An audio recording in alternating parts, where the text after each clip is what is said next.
It is an exhibition that ties into our history as a museum. As a museum, also inspired by an art collector, Prince Yemisi Shyllon himself, Africa's leading art collector. My name is Charles Mwabundu-Ude. I'm the museum curator and educator here at Yemisi Shyllon Museum of Art, Pan-Atlantic University. Collecting Nonso is a continuity of a visual discourse from Collecting Noun 1. For Collecting Noun 2, the curatorial approach was pretty much similar to Collecting Noun 1, in that we had the collector sending selected works from their collection, curated by themselves, over to me, who did the final selection. So pretty much it's the same pattern that was the approach for Collecting Noun 2. The collector sending their 20 selected works, and from my end, I look into those 20 works to see the works that will fit into the collection, the exhibition.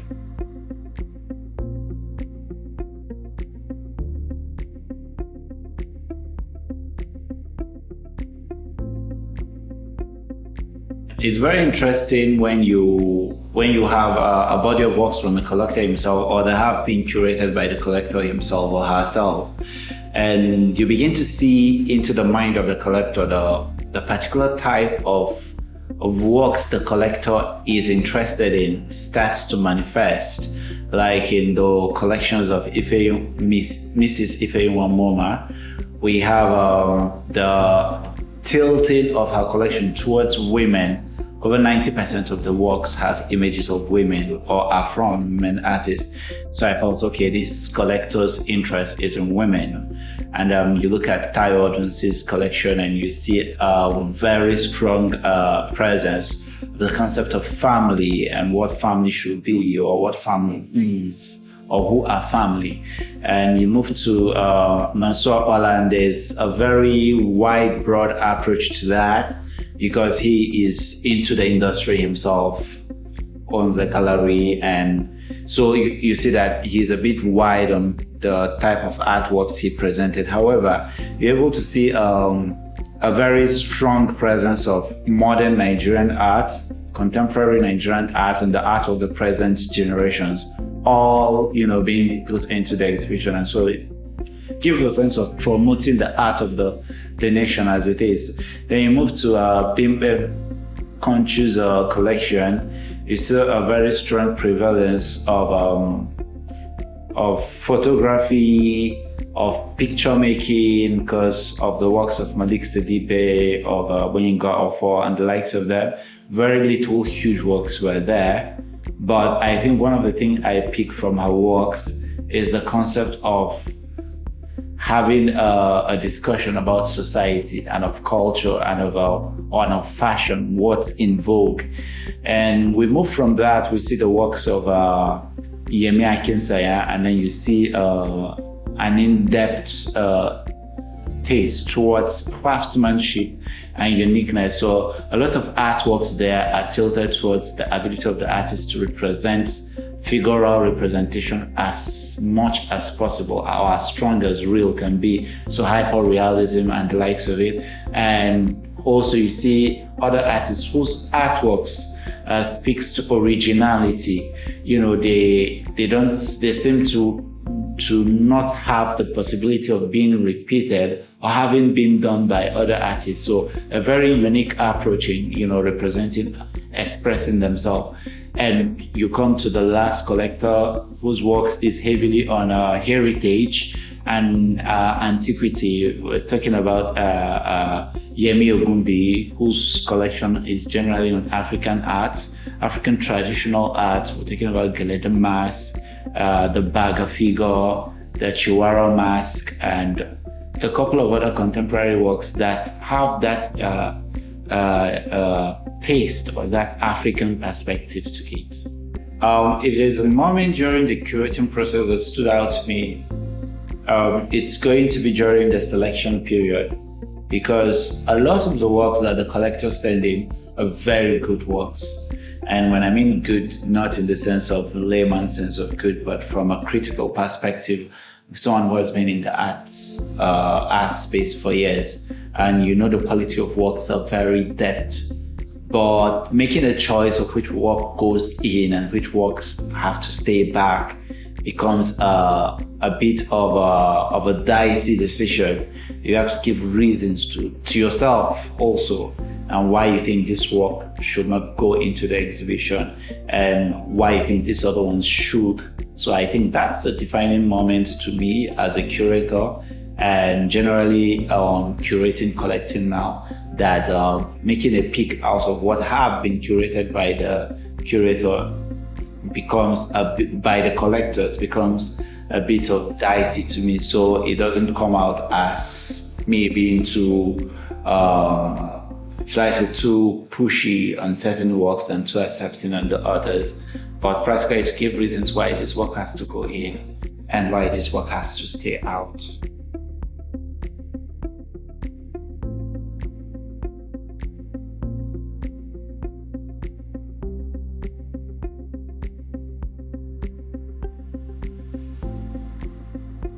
My name is Bimpe Nkontchou.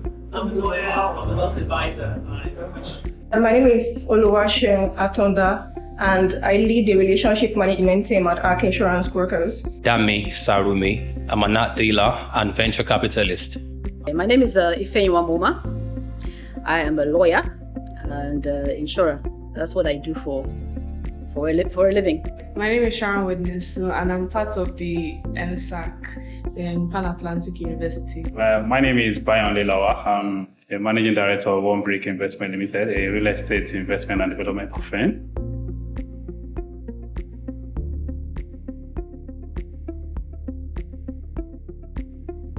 To be honest, I started collecting art not by accident. I mean, like, I moved to the UK 30 years ago. But before I moved there, I already knew to contact me for artwork in the homes of friends and family. I knew the artists, and I actually worked with author with the owner was actually well-known collector. So I had the interest. When I moved to the UK, I realized that one way of trying to shift the narrative about the African continent from a very negative stereotype was through art. So I would say art is that of cultural diplomacy, and I realized that collecting art, surrounding myself with children and family, I've done art. We're also showcasing the fact that the continent has creativity, has talent, has resilience, has hardworking population, and now actually we have the ability to produce amazing works of art. And I think that continues to be a reason to collect. I sort of call myself an activist collector because I know that by providing a platform for my collection for non-Africans and non-Nigerians to engage with the continent, I'm helping to shift that narrative and helping to change the discussion that people tend to think about when they think about Nigeria. We decided to jump on this because we are a big believer in what the museum is currently into, and we are also a big believer in what the collectors do, right? And for us, we feel like it's a good way to be involved in the journey of those that are interested in preserving heritage and culture, majorly. I've been a friend of the museum for about 4 years, and I got the invite to come over last month and obviously be part of an exhibition. And being a friend of the museum, I thought it would be wise to come over and obviously get more exposure to the works of the collectors. I think my favorite occupation is probably reading. And I think I approach art in much the way that I approach books, in that I think that every piece of art, whether it's a painting or a sculpture or a piece of music, a dress, fashion, whatever it is, every piece of art tells a story. And it is an attempt by the artist, the creator of the piece, to try and find something meaningful, something, to express how they see something or how they interpret something, and it's an attempt to get to that thing that animates all the material, the material world, so to speak. So we're looking for a moment of truth. We're looking for a moment of beauty. So when I look at a piece of art and it speaks to me for some reason, or I find myself engaging with the images, and I find myself beginning to tell the story myself. I expand beyond what is there, and I begin to think about the person that's depicted, and their story and their lives. That moves me to think, it'd be nice to have that piece and to look at it and to think about what the artist is saying and what I think about it, and to expand the story and the tale. Because art sort of connects you to the rest of the people around you, to the world you live in, the community, other human beings. There's a form of engagement with life. I think I got an information through a friend about this collecting, and when he mentioned the location again, Yemisi, Shyllon, it's an interesting place I would love to visit.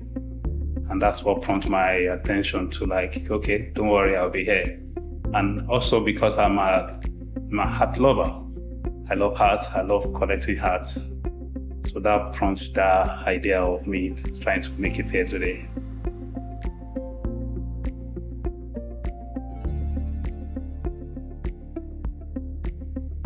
It's very impressive.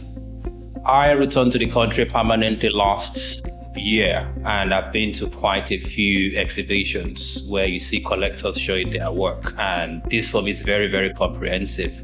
So you've seen Madame Ifey's collection, you've seen Nonso Okpala's collection, and you can see that they've got different ways of collecting.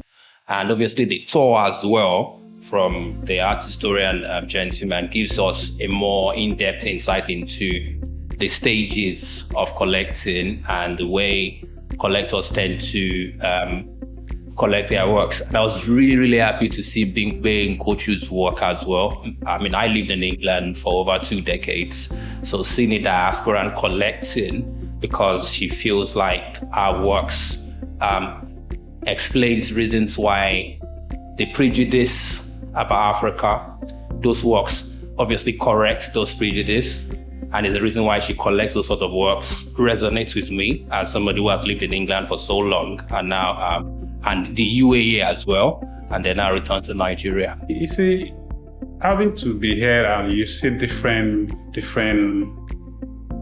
artwork by different artists, it's a very lovely idea. I think coming here will give you an idea that there are so many beautiful artists, beautiful work.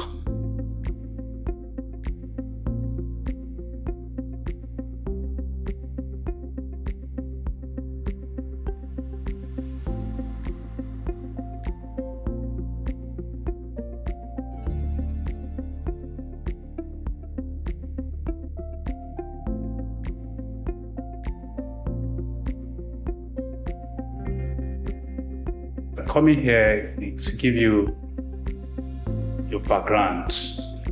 There are some arts here that connect you to your past and the present and also the future. So it's a very beautiful one. Well, I think collectors are absolutely fundamental to growing any art industry. If you look at all the great masters, they all had patrons.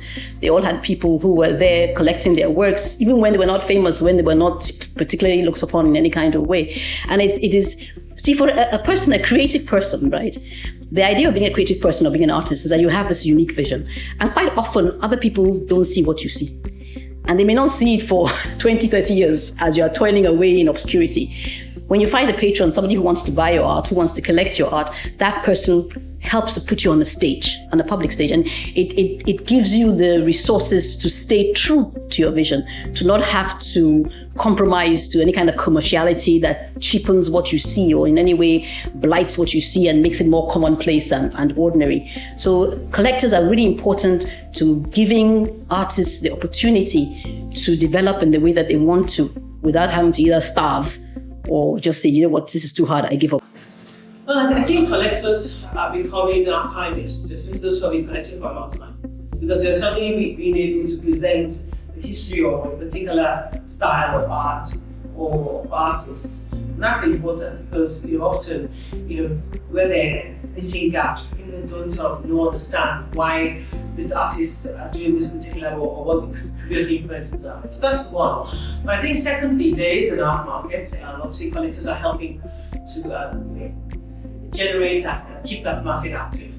Although buying art should not be speculative, I don't believe, but still, at least by collecting, you're helping the artists realize that they can actually make a living from their artwork. They're helping the artists suddenly be intentional in following their passion or their dream to become artists. And I think finally, collectors are becoming philanthropists, because I know that many collectors support artists, whether it's in buying their art materials, whether it's sponsoring them at artist residencies, or even helping them get international recognition. And so that's again without being on purpose. If you're a consistent collector, you tend to become a philanthropist, because the only way to help support the pipeline of artwork that's coming into the marketplace, or the artwork that's seen, is to continue to support the artists. It adds more depth. As a country, to be honest, we are not really culturally inclined. So when you see collectors from living in Nigeria and the ones outside of the country, obviously showing their work to the public, it shows that there is growth in the ecosystem and people are beginning to take collecting more seriously. I'm a wealth management professional, and for me, this is alternative investment. So apart from the fact that they are collecting based on their cultural values and norms, seeing this sort of extensive collection shows the sort of like commitment these collectors have to African art and its development. And I also got an icing on the cake. I got to see some antiquities out there as well, which has serious history behind them. So we're not just coming in to see these works, you're also coming in to see the permanent collection of the museum as well. So it's a full package.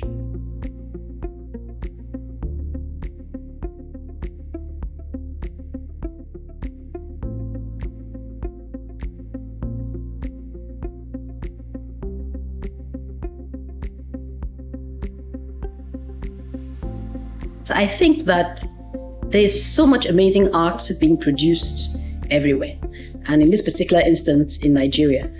And so much of it is behind closed doors in people's homes. And I know how much pleasure I get when I walk into somebody's house and they have a really lovely art collection. They have beautiful sculptures, beautiful paintings on the wall. How much pleasure I get from just going around and looking at what they have. So to be able to take those things out of seclusion and put them into the public space so that they get their moments where a lot more people have access to the beauty, that they display. I think that's a wonderful thing, and I think it sort of gives you more value for your art. You buy a piece of art and 5 people see it. Great. 100 people see it, even better. So I think that it is an opportunity for artists to get that moment, where their works are displayed, where their value is elevated and praised, and it's a way to put their work, in the view of a lot more people than would otherwise see it when it's behind closed doors. And for that reason, my natural inclination is not to be in the public space, to be honest. But I say to myself, it's not about me, it's about the artists.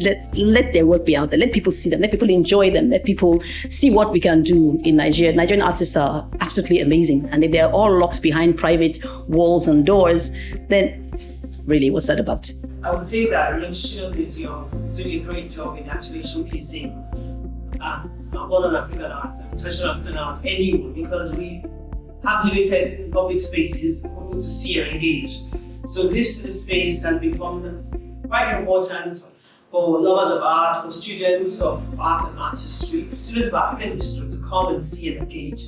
And I think just being able to be part of this environment, but being part of this collective exhibition makes me proud that at least some parts of my collection are contributing to this educative space, contributing to a space where artists can be celebrated, but also what the public can see and engage and learn and understand a lot about the culture of the country through art.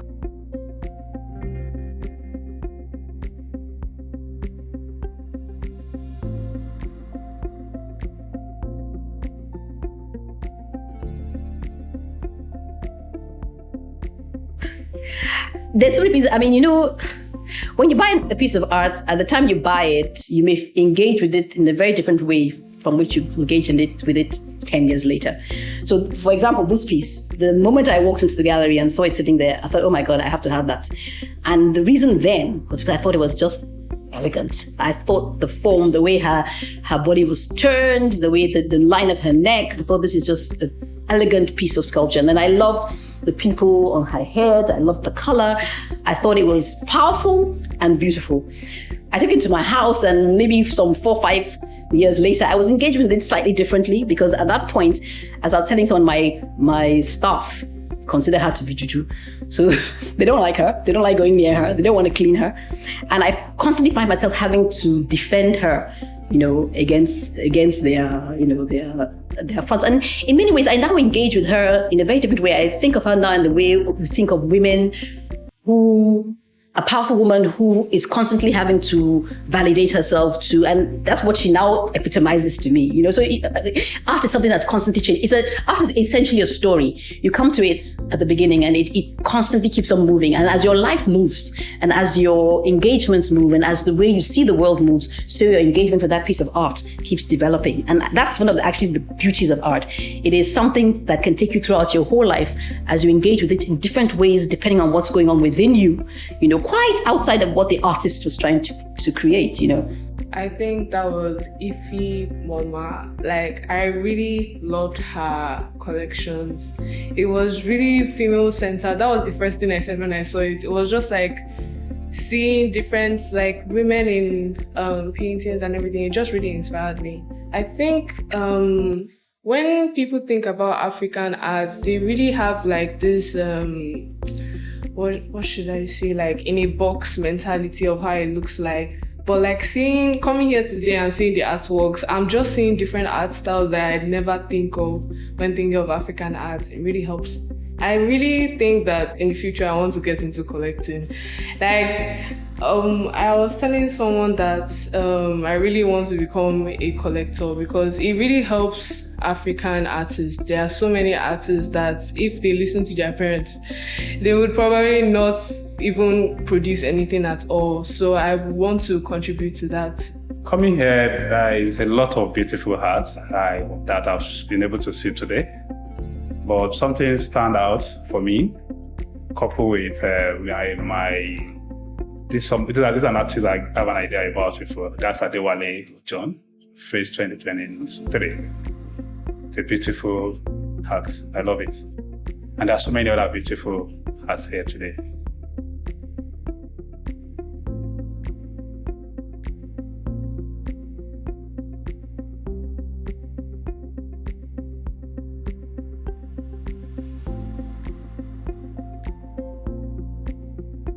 So far, I've had a lot of wow moments, right? And it's quite impressive to say that people invest heavily in this, right? And I was telling someone earlier that I would like to come again and again to see some of these works. And I think a lot of people also need to come in here and see what's happening here. Again, it boils down to the publicity that goes side by side this.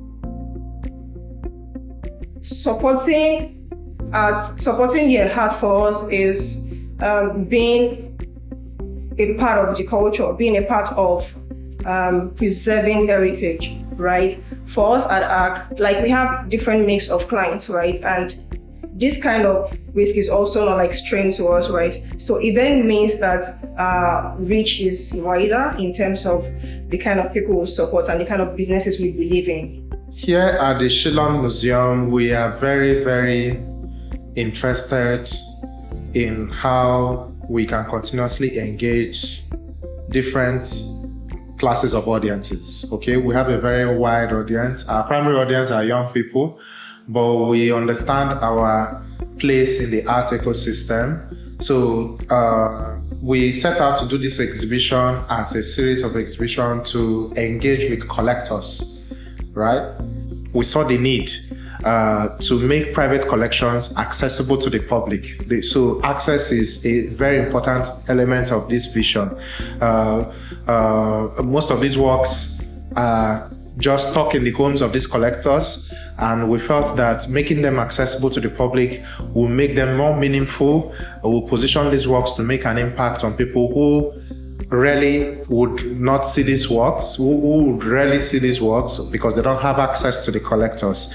And it's been an interesting journey so far. We've spotlighted now 12 collectors. The first edition in 2024, we had 6, and we have another 6 this time.